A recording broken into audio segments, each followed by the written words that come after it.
is 3:13 a.m. and I am about to tell you why I bought this supposedly haunted doll. It wasn't planned, it just kind of happened, but it did get me going down an interesting rabbit hole that I really feel like led to some unexpected results, shall we say. See, it all started a couple of weeks ago, on October 25th to be precise. Tybalt, would you like to... Bro. See, it all started a couple of weeks ago on October 25th, to be precise. See, as someone who had grown up around a frick ton of dolls because my grandmother collected them, I'd wanted to do a video for a while about why exactly people find porcelain dolls in particular to be so creepy. When I went into the thrift store that day, I happened to pass by the doll section, and, we locked eyes. Somehow I came across this doll that felt different than the other ones. I can't exactly tell you how or why, but it just felt strange. Like, I felt weirdly drawn to it. And I swear that's not me, like, saying that as, like, oh, spooky bit. I just honestly was drawn to it and I thought it was interesting. Like, that kind of drawn to it, not like in, like, a paranormal way. Now, this may be shocking, but as someone who lives in a relatively small, nearly windowless basement apartment, I don't really have room for random large dolls. So I left him there. But over the next couple of weeks, I kept finding my mind returning to dwell upon that weird doll. So a few days ago, when I went back to that thrift store, I checked the doll section again, and to my surprise, he was exactly where he was last time. Turns out, dolls that look like this are not exactly a hot commodity. I really can't tell you why. So at this point, I was like, listen, I'm doing a video about dolls anyway. I had been thinking about this video for months now. So I was like, I guess I can just grab this and use it as a visual aid or something. Side note, this is where things start to get a little strange. Because as I am literally, I don't know how to hold a doll this big. So I'm like holding it like a freaking toddler and like walking around the store. Just browsing and looking for other like art supplies and stuff. And an employee comes up to me and she's like, you do know that doll is like straight up haunted, right? And I was like, no? Tell me more?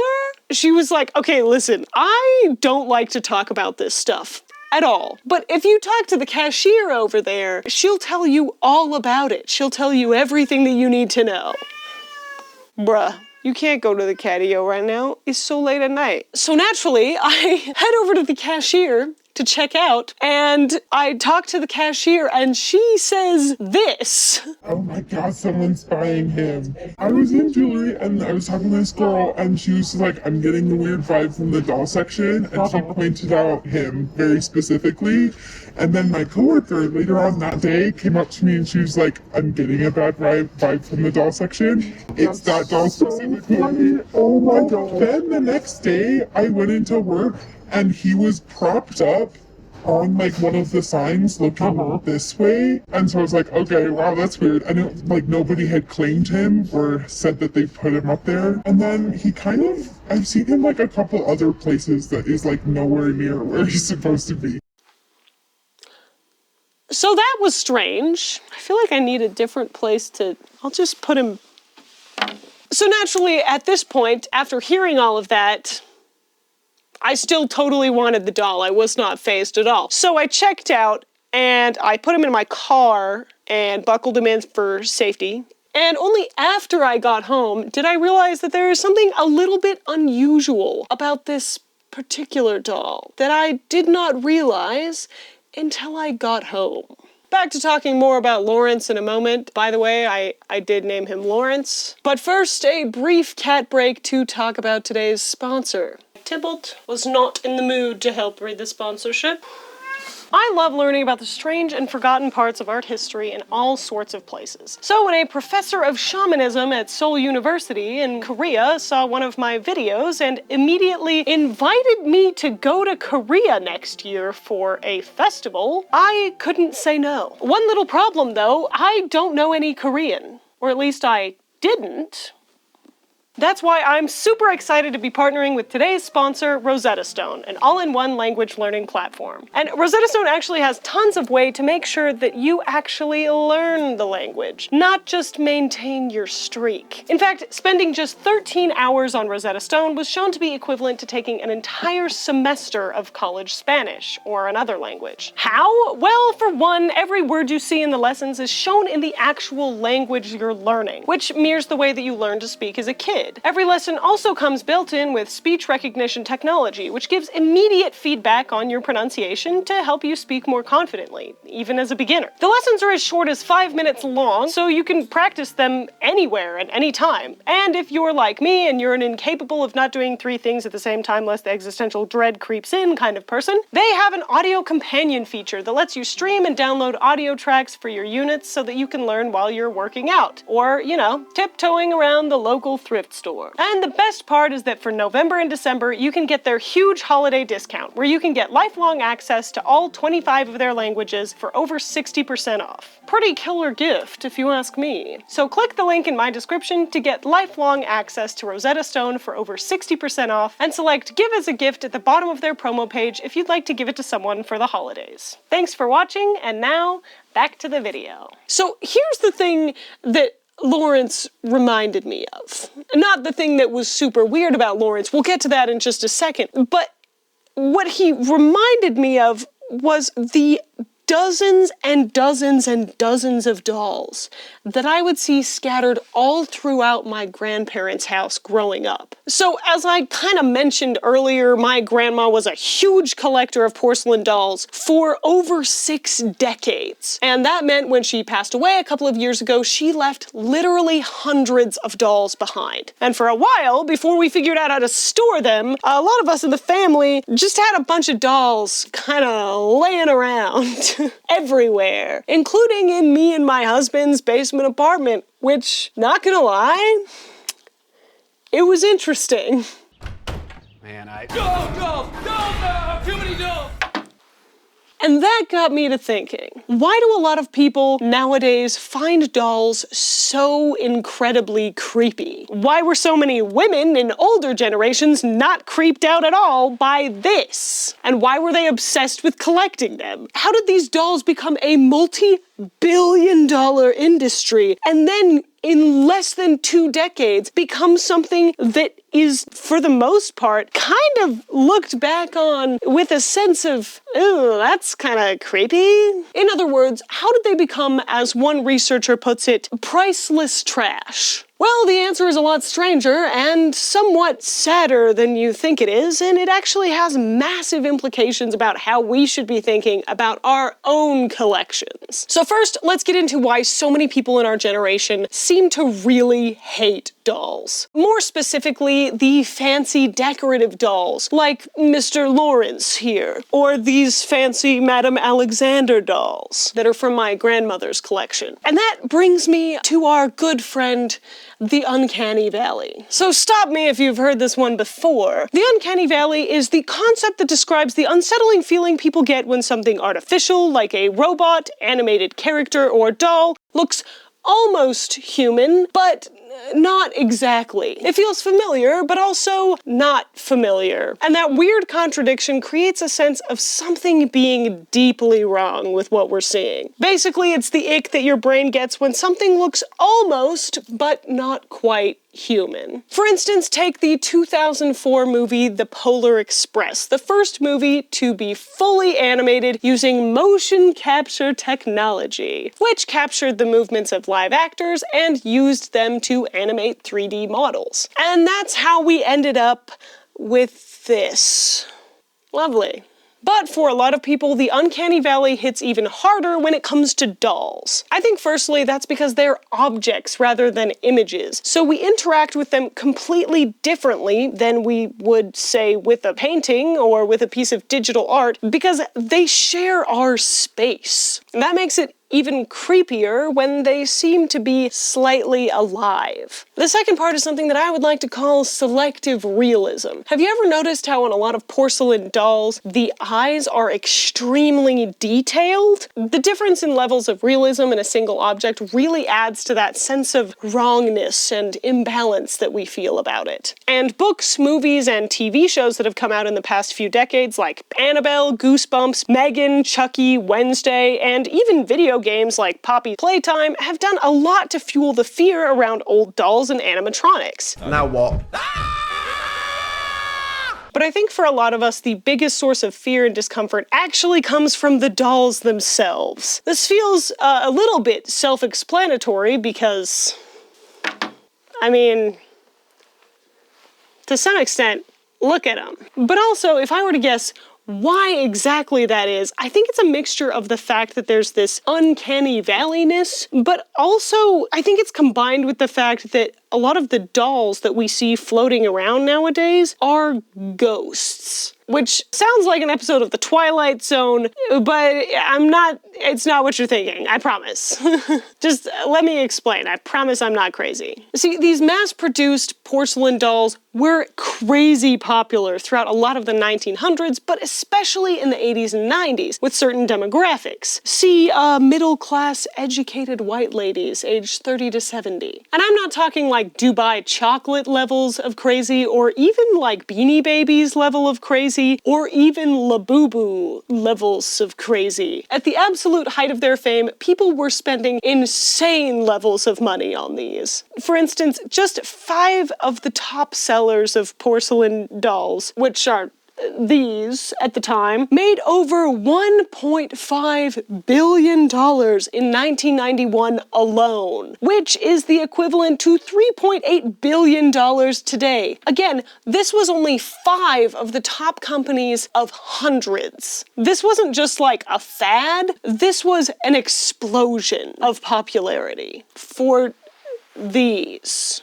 So why? Well, for a lot of women, it was about nostalgia. Growing up in the Great Depression, where a lot of these dolls, especially dolls like the Shirley Temple doll, first became super popular, these dolls represented a luxury that people could actually afford, especially when things like fancy cars and vacations were no longer on the table because of economic hardships. So in the 1980s, when the US entered the worst recession it had seen since the Great Depression, a lot of people seemed to turn back towards the things that made them feel a sense of joy and gave them that like dopamine drive that they got in their childhood. And for a lot of people, this was collecting dolls. Also, the dolls were part of a larger decorating trend in the 1980s. There was a revival of this kind of like prairie core look. It was all about this cottagecore romanticism. Does it sound familiar yet? But anyway, dolls were part of that decorating trend. Also, for a lot of collectors both then and now, collecting things is a great way to regain a sense of control over your environment and over your life when there are certain things that feel unstable or uneasy, either economically or otherwise. It's also just fun. But like I mentioned earlier, for a lot of people growing up, they weren't able to afford dolls. So when they found themselves in an environment where they were an adult in the middle of a bad recession and they weren't able to afford a lot of luxuries, but they were able to afford some small luxuries that brought them a lot of joy that now they were able to afford, they kind of just bought a lot of them. Sound familiar? People were also constantly being sold on the idea that these dolls would skyrocket in value, a la the Beanie Baby farce. of the 1990s later. But because of this, it wasn't just framed as an enjoyable hobby, but also as a smart investing choice, which is super interesting. Like a whole ooh, if you buy a bunch of dolls, later they're gonna put your kids through college. They also made purchasing these dolls extremely easy, like really easy. They had all of these catalogs and actually doll-specific catalogs and magazines that they would ship out to people. And it was honestly kind of equivalent to the TikTok shop of the time, where you would just leaf through and buy things. Part of the dopamine rush was buying something before you had seen it in real life and getting that experience of the unboxing. So ultimately, the doll collecting business exploded, not just because they were fun and because people enjoyed them, which they totally did, but also because all of the ways that they hyped up these dolls were to sell as many as possible. And so, despite the fact that many of these dolls were marketed as limited edition or special collection, millions upon millions of dolls were made, until eventually the market was so incredibly oversaturated that the price of dolls fell dramatically, from often being hundreds of dollars to being just a fraction of that price. Decorating and collecting trends changed, and people's desire to collect dolls changed with them. The shockwave dissipated, and the casualties of the blast were the hundreds of thousands of dolls that were no longer popular or wanted on the market. However, a lot of people kept collecting dolls anyway and kept their collection, either because they thought that it would continue to rise in value as they had been previously promised, or, and this is a crazy idea, because they just liked dolls. The thing is, our perception of how creepy something is very framed in the time period that we're in. For instance, if you remember when Shrek came out, or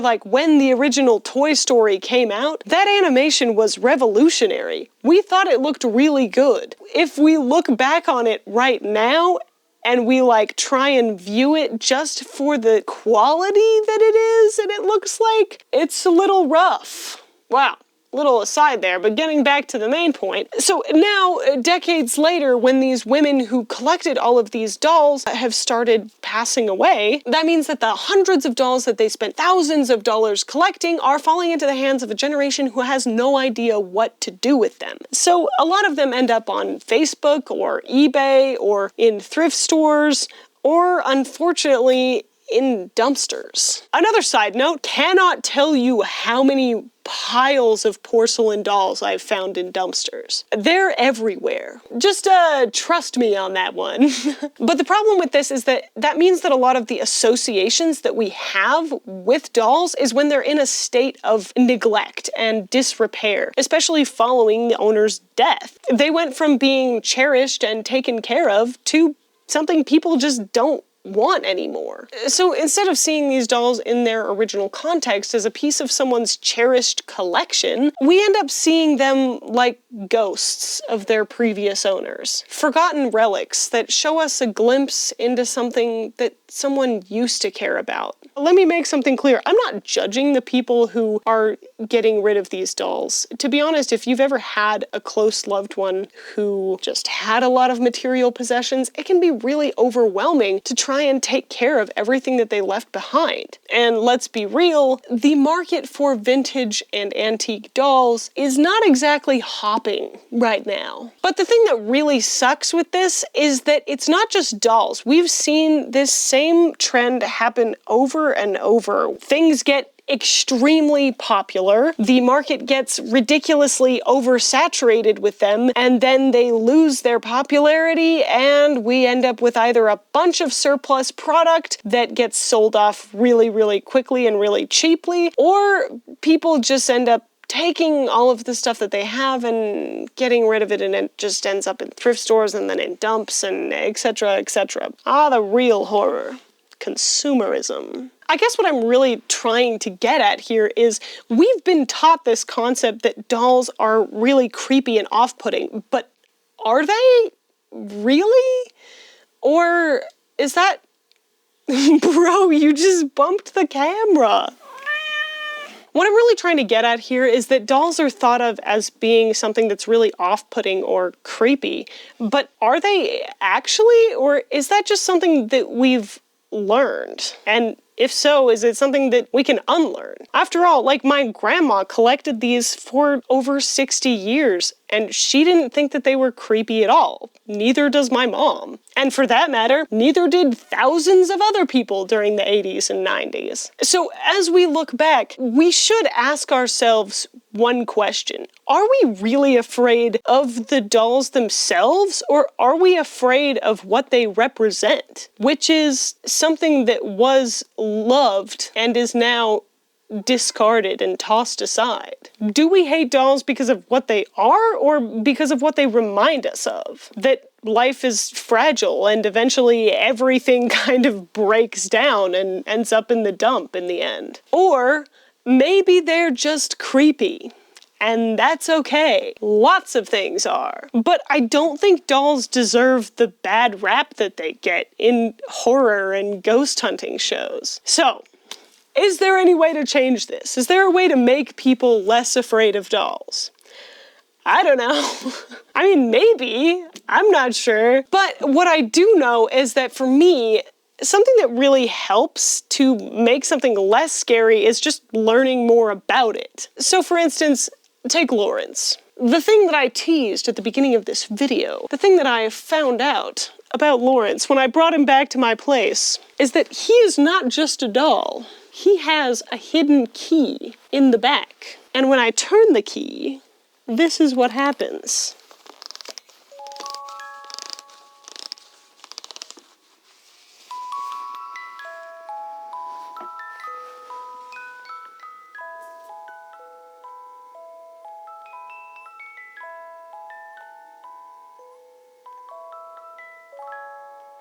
Now, I recognize for some people this is just gonna make him creepier. But for me, I honestly thought it was super rad. It's a cool idea to have a doll that's also a music box. And for the people who think that Lawrence is haunted, he's not. I've had him in exactly the same position for the past, week, and there have been no weird noises, no spooky movements, no paranormal activity, no bad luck. This isn't to try and disprove everything with ghosts and hauntings altogether. It's more to say that things in general that seem spooky are a lot less spooky when we take the time to actually know and understand the history behind them. So if there's one thing that I hope that you take away from this video, it's the idea that if something seems really creepy, it may be worth diving into and learning a little bit more about it and acknowledging why you think something is creepy. Trying to figure out what's going on behind the scenes. And also, if you are like me and you're an avid collector, be aware of what you're collecting. Keep in mind that you can't take any of it with you. So enjoy it while you have it, but also maintain a sense of responsibility and maybe don't collect things just based on fads or trends. Either way, I hope you enjoyed this video, and I hope that you have a wonderful day. Thank you so much to my patrons, and thank you again to Rosetta Stone. If you want to check out the code in my description, you can get over 60% off on a lifetime of language learning, and I just really love their program. It's super cool, and I've already learned so much. So with that, me and Lawrence will see you in the next video. Just kidding, I don't think Lawrence will be there. But he'll be here, somewhere.